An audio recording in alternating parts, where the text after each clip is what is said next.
قرآن دا اعجاز کیے میں تو دستا قرآن دا اعجاز کیے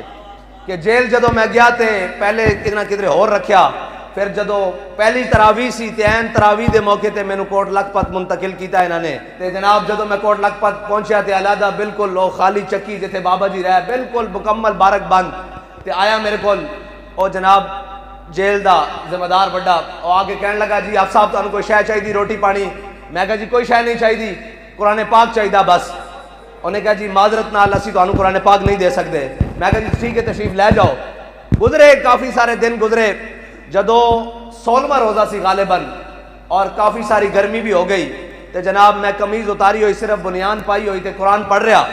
تے میرے کول بالکل اس طرح بالکل سامنے بارک دی جالی دے سامنے آ کے کھڑا ہو گیا، کہنے لگا آپ صاحب میری والدہ مرحومہ فوت ہو گئیاں تے تسی قرآن پڑھ دیو تے جڑا قرآن پڑھیا نے وہ سال ثواب مینوں دے دیو۔ میں کہا میں تینوں ضرور دینا، گل سن ایک منٹ، ایک قرآن دا اعجاز دیکھ، میں تیرے کو قرآن منگیا تو نہیں دیتا، تو میرے کو قرآن منگن آ گیا۔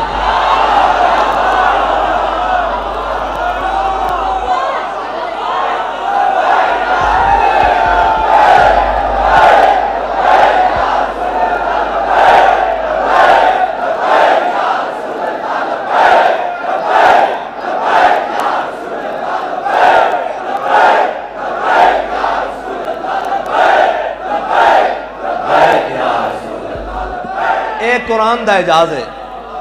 میں قرآن منگیا کتاب دی صورت وچ، انہیں قرآن نہیں دیتا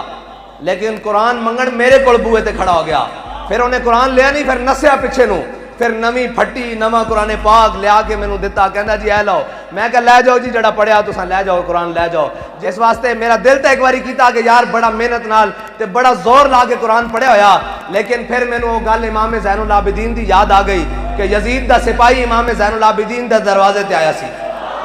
مینوں وہ گل یاد آ گئی۔ جدو جناب کافی دن مہمان رہا، انہیں پناہ لئی تے جدو واپس جان لگیا کہنے لگیا شاید امام صاحب تسی مینوں پہچانیا نہیں، آپ نے فرمایا جس ٹائم تو میرے دروازے تے دستک دیتی سی نا میں تیرے چہرے ہوتے نگاہ پائی سی، مینوں وہ کربلا والا دن یاد آ گیا سی،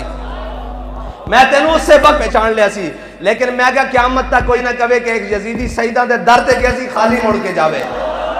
تے میں کہا کوئی اے جا کے نہ کہے کہ حضور دے غلام کو قرآن منگنا، ایسا قرآن بھی نہیں سی دیندا۔ میں کہا سارا لے جاؤ،